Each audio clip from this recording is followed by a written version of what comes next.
What is up, man? Welcome back to another YouTube video. Sa video na to, pag-uusapan natin yung tinatawag na game. Okay? G-A-M-E. So, sa mga bago sa channel na to, I'm Joms and I upload videos to help men gain control and leverage into their dating and relationships. So, mainly, ang core topic ko dito is about polarity, meaning the natural attraction between the masculine and the feminine. So, kung gusto mo maka-attract ng isang feminine, yung loyal, loving, at supportive, submissive na babae sa buhay mo, then you might want to improve your masculine energy and understand the feminine. So, sakto to dahil ako mismo ay nasa journey to be the best masculine version of myself. So, sinishare ko sa channel ko yung mga natututunan ko as my life goes by. So, kung gusto mo din ma-achieve ang best masculine version mo, subscribe ka lang sa channel ko dahil almost daily and weekly nag-upload ako ng mga videos na for sure makakatulong sa'yo. So, back to the video, pag-uusapan natin ang tinatawag na game at bakit importante sa lalaki na matuto nito. So, Joms, ano ba ang game? So, game is a popular term na ginagamit sa dating and relationship space. So, sa generation natin ngayon, sa modern generation, okay, tinatawag din tong Riz. Okay, Riz. So, tawag to ng mga nasa current, okay, ako Gen Z ba? Yung mga generation ko, mga ganon. So, basically, sa Tagalog, ano lang naman talaga to? Diskarte. Ang tawag dito ay diskarte. So, game is defined as the set of skills you need to acquire and retain intimate relationships. So, ano ba yung set of skills na to? So, these are social, emotional, and psychological skills. So, kung gusto mo ng high level of game, you need a high level of social intelligence, emotional intelligence, and understanding of human behavior, specifically female nature. So, game is the ability to understand your own character, knowing what to do, what to say, and how to behave in a social encounter with women. And just like any other skills, lahat pwedeng matuto at pwedeng gumaling sa game. So, meron na nagsasabi sa akin na, Joms, masama yung game, masama yung pakikipaglaro, yung ayaw nilang makipaglaro para lang makakuha ng babae. Wait lang, may kulang ako talaga ako. Pero sa ayaw mo at sa hindi, you are playing the game right now. As long as buhay ka, you are playing the game of life. So, para mas maintindihan mo, ihalin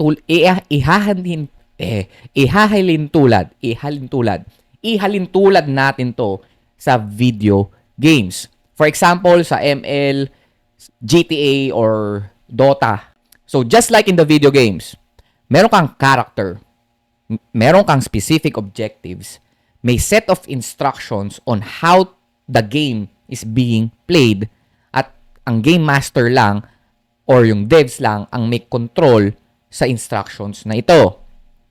Now, when it comes to dating and relationships, we are playing the game of mating. Game of mating. So, yung character mo ay yung sarili mo, yung personality, your identity. Once na pinanganak ka sa mundo, nasa level 1 ka na agad at wala ka na magagawa doon. Okay? So, habang buhay ka, nagkakaroon ka ng mga experiences sa buhay mo that will help you to level up your character. So, parang laro lang talaga. So, kada nagle-level up ka, nagkakaroon ka ng mga specific skills that will help you hit your specific objectives. Now, the general objective of both sex when it comes in the game of mating is to preserve the continuity of life. So, ibig sabihin, instinct na natin na makipagbembangan. Okay?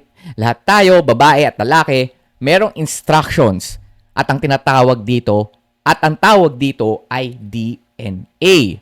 So, dito sa DNA na to, dito nakalagay yung mga instructions natin. So, kasama dito yung instructions on how to choose a mate and procreate. In which in the field of dating and relationships, ito lang naman talaga yung ginagawa natin. So, di ba kayo nagtataka kung bakit bigla na lang tayo nagkakaroon ng sex drive at nagkakaroon ng attraction sa babae? Di ba? Natural yan. Kumbaga, natural nating nararamdaman yan. Bakit alam agad natin na titi pasok pipi equals baby? Di ba? Ba't alam agad natin yon? Bakit alam ng sperm na kailangan niyang hanapin yung egg cell para makabuo ng buhay? At bakit alam ng katawan ng babae kung paano mag-assemble ng tao sa tiyan niya. Okay? This is because meron tayong hard-coded instructions at nakalagay yon sa DNA natin. Okay? Now, sino ang may control sa instructions na to?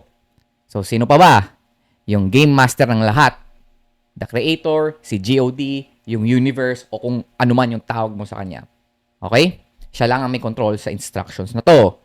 So, sa game of mating, sa game of dating and relationships, magkaiba ang hard-coded instructions ng lalaki kesa sa babae, kahit na iisa lang ang general objective. Ang instruction sa lalaki is to put out as much seed as possible and seek for the female. Sa babae naman is to send signals para mahanap siya ng male and choose the best possible seed. So sabi nga ni Dr. Orion Taraban, he is a clinical psychologist, author din siya ng libro. So sabi niya doon, most men would entertain a sexual relationship with most women, but most women would not entertain a sexual relationship with most men. Now, mag-zoom out tayo. When it comes to mating or yung the game of dating and relationships in general, ang game na nilalaro ng lalaki ay kung paano siya papapasukin ng babae figuratively and literally to plant his seeds. At ang game naman na nilalaro ng babae is to make sure that she is sending the right signals for a male to find him and know which one is the best option that will ensure the best survival rate of her and her offspring. So nakita nyo ba yung pinagkaiba ng instructions sa atin? Kaya ibang-iba ang way kung paano gumagana ang attraction at seduction ng lalaki at babae. Okay? So the masculine game involves proactiveness. Ibig sabihin, proactiveness, kailangan may gawin ka. Okay? You need to take action. Okay? Proactive ang tawag doon. So because, kasi kung wala kang ginagawa, if a man does nothing, hindi siya makakapasok sa babae. Okay?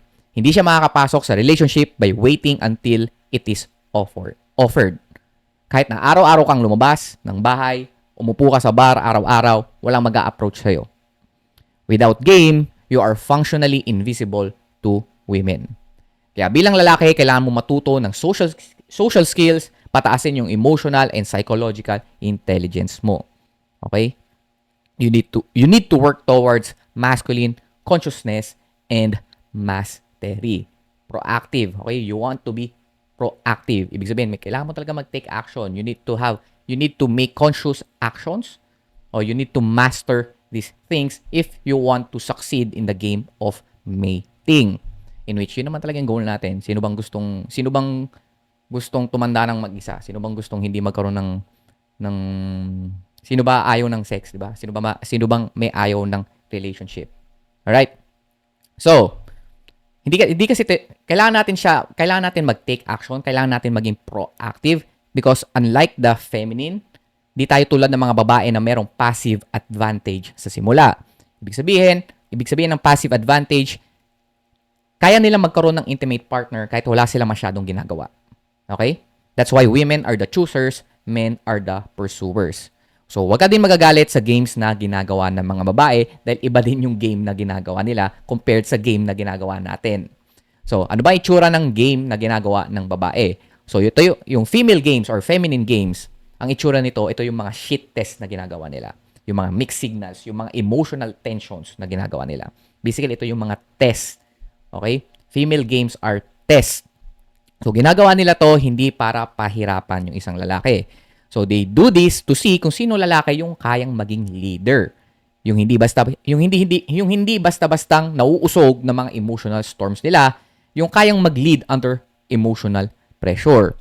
So unlike sa game nating mga lalaki na kaya natin consciously gawin due to our proactive nature, sa babae, subconscious nila tong ginagawa. Yung toyo nila, hard-coded na yung sa utak nila, wala ka nang magagawa dun.